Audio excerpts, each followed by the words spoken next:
guys, so today I'm here to do a book review, and that is going to be For the Wish Granter by C.J. Redwin, and this is the second book in the Ravenspire Quartet, because I'm pretty sure there's only going to be 4 books. Like, more could happen, I don't know, but I am very excited to talk about this book. It was really good. I gave it 4 out of 5 stars. Like, I really enjoyed it, but I felt like I just didn't connect to the story and the characters as much as I wanted to, so that made it a bit hard at the beginning of the book. And it got really good, and I really enjoyed it, but I definitely recommend this book to you guys. It was a really cool retelling of Rumpelstiltskin, or I should say more a reimagining, because it wasn't like a complete like Rumpelstiltskin story told again. There was elements of the Rumpelstiltskin story in one of the characters' background and in the way he behaved and the magic he used, but it was really its own thing with a whole different story. But it was just, you know what I'm trying to say, but it was really good. So I'm excited to get into this review, and this will be a spoiler-free review, so you can just watch it without being worried about them spoilers. So yeah, I'm excited. And I wrote another review in my book, so I am happy. So with this series, each book is going to be like a different fairy tale, I think, and it's going to be different characters each time and like a different city each time. So if you have the hardcover, or whatever edition you have a map of the whole place here. So the first book we went to Ravenspire, and now this book we've gone to Sundraily, or whatever it's called, and I think the 3rd book's happening in Arkham. No idea where the 4th book's happening. That will probably be revealed next year sometime, or the year after, but still, it's a very cool companion story that takes place in the same world, and like you do see snippets of these characters every now and then. Like, there was a scene with some characters from the last book in this book, which is pretty cool. So they all pretty much, you can read them without having to read the 1st book though, so you could read this one without the 1st book if you weren't interested in it. But basically this book is about Ari and Thad, and they are twin brother and sister, and they are bastards of the king. They were kicked out of the palace though when the queen had a baby. She actually made a wish to the Wish Granter so that she would be able to have a baby after being barren for 17 years. So then hunters and all this crap sent after Ari and Thad, and their mother was killed, and they managed to get away. And then the Wish Granter found Thad and tasked him to make a wish, and he wished to be king, but he really just wanted to make his sister safe. So this is what happened. So he wished that he could be king. So the royal family all died of like circumstances, like I think they were like, they had like, the reason was like a blood disease, but you know, they died because like the wish. And Thad is now king, and Ari is now a princess, and she grew up like helping her mother cook and clean and do all the housework, and Thad was raised to be the king, but like really begrudgingly by the king, because he wanted his own child, which was with the actual like legitimate child, not a bastard. So Thad knows what he's doing, Ari's having a hard time with it, and yeah, so the main thing too is when you make a wish, the Wish Granter comes back after 10 years to take your soul and kill you. So it's really not a good idea to make a wish, but he has a way with his words that make you want to do it. So this is about how Ari wants to try and save Thad from this fate and try and get him out of the wish and try and destroy the Wish Granter. And it's a very interesting story, and there's so many elements that keep getting added onto it, and it's really good. And we also have a character called Sebastian, who becomes a weapon master, who has lived in the same like slummy area that the Wish Granter lives in, and he comes in to collect help, and he's like a great character. So that's like the basics of the story, if that made any sense, because I'm filming this and I'm just like, when I edit it, hopefully it looks a little bit better. So Alistair Teague is the Wish Granter, and he is a fae and an asshole.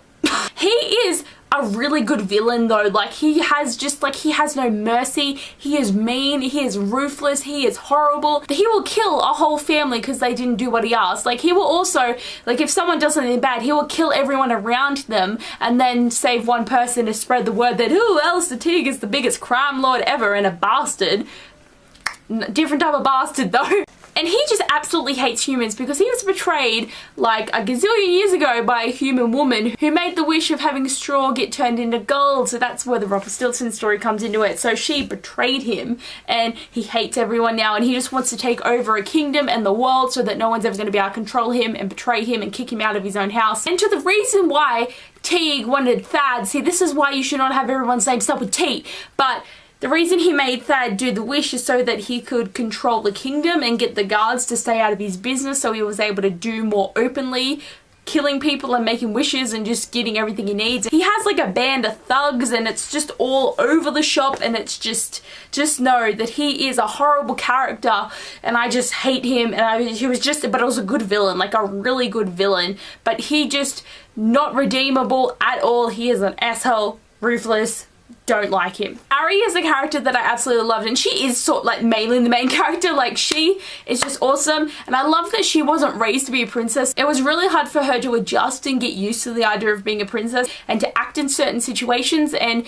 I just love her so much, and how she just treats everyone as equal. Like, she likes the servants more than the actual royal people because they're all assholes, but the servants are her friends, and I loved that relationship that she had with them. But she has gone through a lot. Like, literally one day to the next, she is a princess. She lost her mother. Dad's got this contract happening with Teague, and her life has just been turned upside down, but she handles it really, really well. But I seriously loved Ari so much in her journey of trying to help Thad. Like, she is so resourceful and smart, and she can talk her way out of any situation. Like, there were so many times where I'm like, this is it, this is the end, but she talked her way out of it. And it's just like, I mean, just the way that she was able to do that, and she was so smart with what she did. Like, you're gonna do, when you read this, you'll just be like blown away with how resourceful she was in this series, and I just loved it. Saying another thing I loved is Ari is described as being like really curvy, and I'm just like, yes, love the curves. And she also loves to eat. She talks about food and baking all the time, and it's beautiful because she loves food, and food appreciation is something we need to see more of in books, but we hardly ever see it.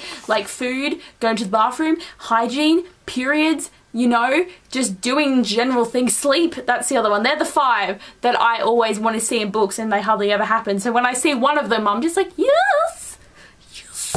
I did like that, but I feel like we didn't really see him that much in the book. Like, he's just, you know, the character that made the contract with Teague, and he's in deep shit. Like, you know, his main objective is he wants to save his sister and keep her safe and just make sure that she can rule in his place when he is gone. But he is pretty cool, he's smart, he's resourceful, and he will make a good king. Like, the king before is just one of those, you know, general kings that is just an asshole, but you know, they're the king. But Thad will be a nice ruler, and he will be able to be good at this, and I think it just sucks that he has this contract to Teague that's just stuffing everything up for him. Just saying, Sebastian, I love him. I love him. He is a beautiful person, and he has had such a traumatic life, and I can't even, like, to have such this wonderful person who was so kind and nice and not an asshole come out of such a traumatic time when his father used to beat him, and like his father works for Teague. Then his brother Parrish died because like Parrish went to work for Teague, and then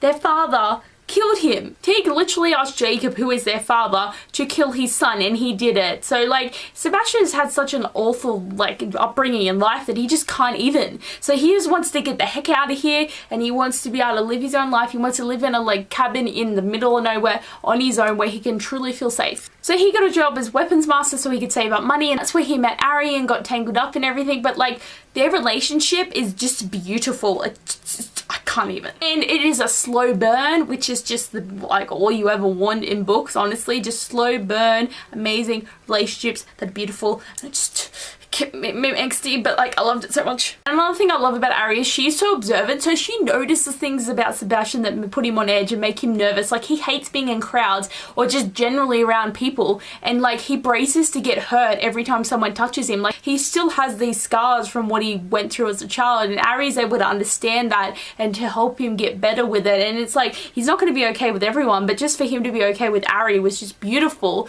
in this book, and I just can't even anymore. I loved their relationship, and I loved the friendships and just the family, even though half the families were dead and no one really had parents. But this book was really, really good. My only problem was it just took me a little while to get invested in the story and also to connect with the characters, which I mentioned at the start of this video. But I really enjoyed it by the end, so I did give it 4 stars because I didn't feel like it was completely a 5-star read. Like, compared to other books that I've given 5 stars, it's not as good, but I still enjoyed it. Really excited to see what kind of story we're going to get in The Traitor Prince, which is the 3rd book in this series that is taking place in Arkham. 10 Kingdoms, and we're going to get 4 stories, so like, I'm excited to see what's going to happen. But anyway, guys, I hope you liked my book review of The Wish Granter. I do hope I didn't spoil anything. I say spoiler-free reviews, and then I feel like I just talk too much, so I think it should be fine though. Anyway, that is enough blabbering from me, so thanks for watching, and I'll see you guys later. Bye!